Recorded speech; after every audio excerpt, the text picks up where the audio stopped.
What's up, guys?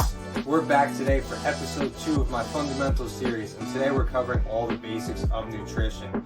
After this video, you're going to be able to take all the guesswork out of your dieting, and if you haven't already checked out my first video in this series, please be sure to do so about hypertrophy training. That's our driving force for body recomposition. So let's get into it.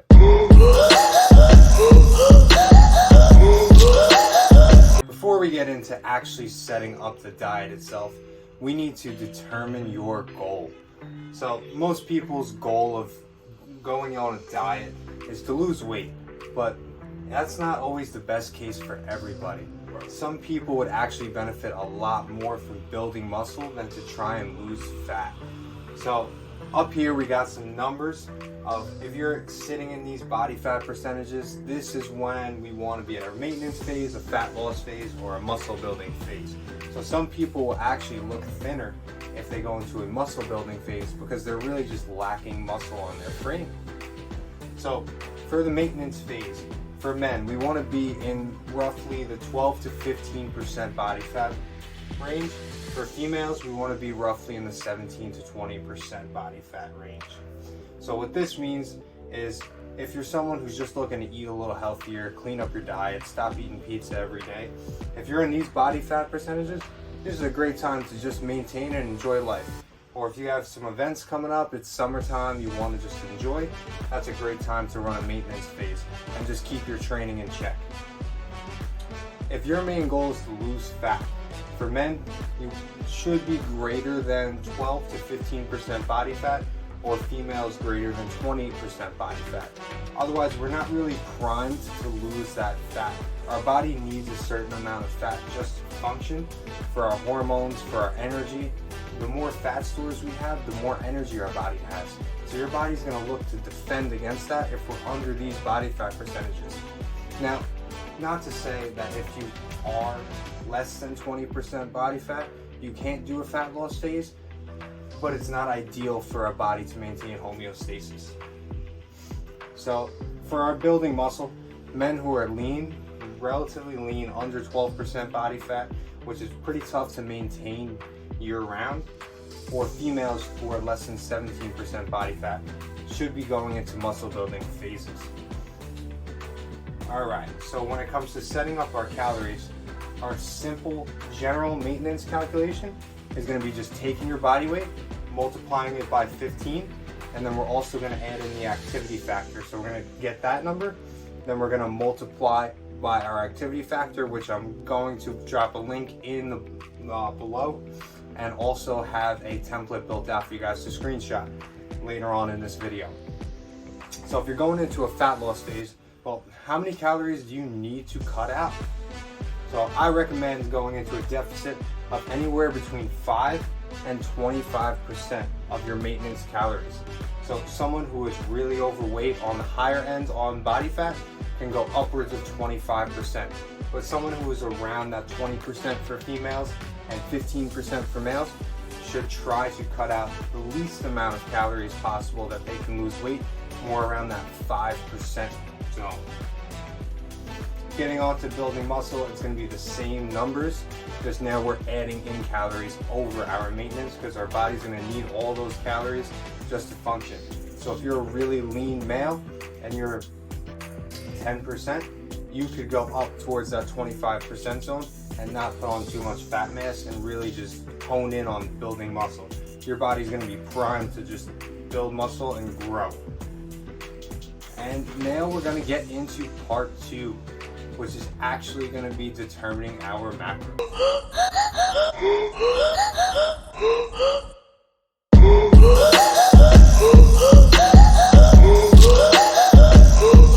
So now that we know how many calories we need in a day, where do we get those calories from? So going super basic, there's 4 calories in a gram of protein, 4 calories in a gram of carbs, and 9 calories in a gram of fat. So in order for us to get our protein intake for the day, I recommend a sliding model from 0.75 grams per pound upwards of 1.5 grams per pound. Most people recommend just a gram of protein per pound of body weight. I like the sliding model a little bit better because if you take someone who's really overweight, it's going to be really hard for them to get in close to 300 grams of protein, and their lean body mass isn't as high, so they don't have the need for that much protein in one day. But if you take someone who's on the leaner side and has a lot more lean body mass, we need a lot of protein to support that. So they would take closer to the 1.5 grams. I personally use a 1.3 gram per pound calculation for my own calories. Going over to our fats. Fats need to make up 20 to 30% of our total calories on the low end.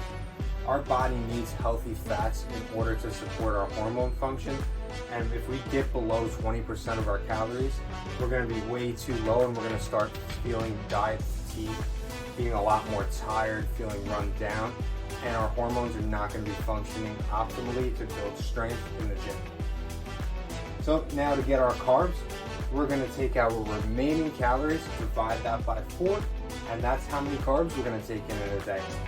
The leaner you are, the lower I would stay on fats and the higher I would stay on carbs. Just because our body is going to get most of its energy from the carbs we're putting in, and because we don't have a lot of fat stores, it needs the energy from the carbs that it can absorb quickly and use for you to function, train, and do everything you want to do in your day. Going into micronutrients, as a general recommendation, I recommend getting in 3 to 4 servings of vegetables a day, which is roughly 400 raw grams of vegetables.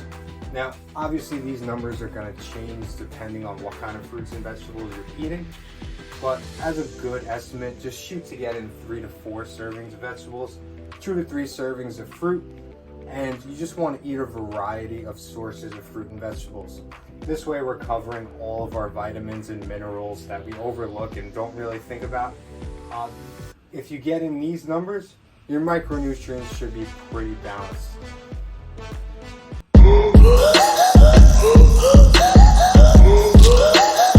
So now that we know how many calories we need to eat, where we're getting those calories from, let's talk about nutrient timing. So number one rule with nutrient timing is spacing out your protein throughout your entire day.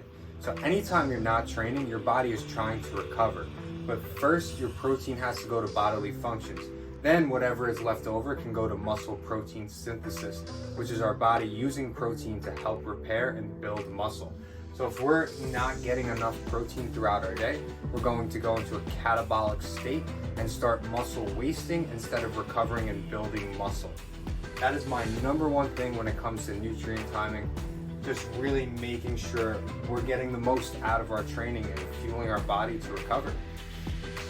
Muscle is not built during our training, it is built in the hours after, days after, when our body can actually repair and grow more muscle. So having enough protein throughout the entire day is very, very important. So my second most important thing is having a high carb, low fat meal pre and post workout. Now, if your carbs are super low, this is when you're going to get most of your carbs in for the entire day. If they're super high, you don't have to worry too much because you're going to have plenty of energy to fuel your training anyway. Remember, training is the driving force of body recomposition. So if we don't have the energy to push hard in the gym, we're not going to be able to build muscle or lose fat at the same rate as if we were properly fueling our training. When it comes down to it, it's overall calories in versus calories out. If we're eating more calories than we're burning, we're gonna gain some weight. Now, hopefully that weight is muscle, but it depends on what our goal is and how we're training and what else we're doing in our day, not only our diet.